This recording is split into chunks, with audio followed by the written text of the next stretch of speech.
Your branded products, you'll be surprised how much money you can save. Hello guys, and welcome back to my channel. My name is Cheryl and I share my financial journey online. If you're new to my channel, last month I lost my job suddenly with no notice and no income. It meant that we had to stretch our money and make sure that we always had food to eat, and there was a few tips and tricks I learned along the way which helped save a fortune. Today I wanted to share with you some grocery tips that are going to help save you a lot of money and make your groceries stretch further. If you've got any questions, feel free to comment below and don't forget to like and subscribe. Just to give you a bit of context, we are a family of 3. I live with my husband, my 7-year-old son, and I'm also expecting my second child. So these tips will help you if it's just yourself or if you've got a big family as well.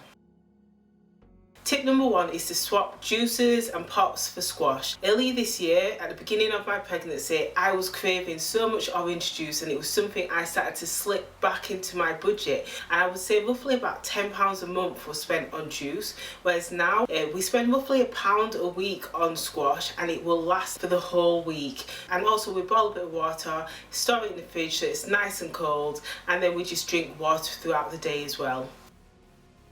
Tip number 2 is to swap your sauces for actual homemade sauces. I would spend about £2 a week on different sauces, and I'd always try and get them on offer at roughly £1, but unfortunately we just simply can't afford that right now. It doesn't mean that we have to go without though. I found making homemade sauces still just as nice. As you can see here, we have got some chopped tomatoes, and these chopped tomatoes are like a staple in our diet. They help us make a range of different meals, from chili con carne to spaghetti bolognese. It works wonders. Tip number 3 is to measure your ingredients out. A few years ago I noticed we was always throwing rice away and pasta that was left over because we were just pouring it out straight into the pan. But actually measuring it out means that 1, we know exactly how much to buy when we're going shopping, and 2, nothing is going to waste. So for example, when I'm cooking maybe a chicken stir fry, we will use maybe 500 grams of rice, and I know that every single grain is going to get eaten and there's not going to be any waste.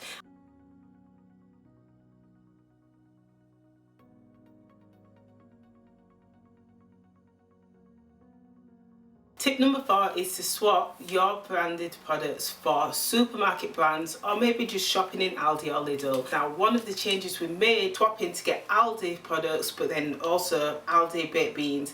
So if you swap several of your branded products, you'll be surprised how much money you can save. So these swaps alone can have a huge impact over the course of your shop, and especially on a monthly basis. And finally, the last tip is to reduce the amount of treats that you're buying. Initially I wanted to just strip all the treats out, whether it was chocolates, crisps, anything that was a treat, strip it out. However, I realised we need to ensure there's always a balance. Instead of depriving ourselves and saying no, we cannot have any treats, what I've actually done is reduce the amount of treats that we've bought. So for example, usually we buy 2 huge bags of crisps from Aldi. Well, now we only buy 1, and then if it means that we don't have packs of crisps most days, then that's absolutely fine. Another example is I would buy my partner like packs of chocolate, and I'd buy maybe 2 packs of chocolate a week. Well, now we actually have swapped that for biscuits, which are much more cheaper. So that's 5 tips that I wanted to share with you on how you can save money on your groceries bills, how you can make your groceries stretch longer, and also ensure you can eat healthily and enjoy your meals despite being on a low budget. If you felt this video was useful for you, don't forget to like and subscribe, and I'll speak to you soon. Bye.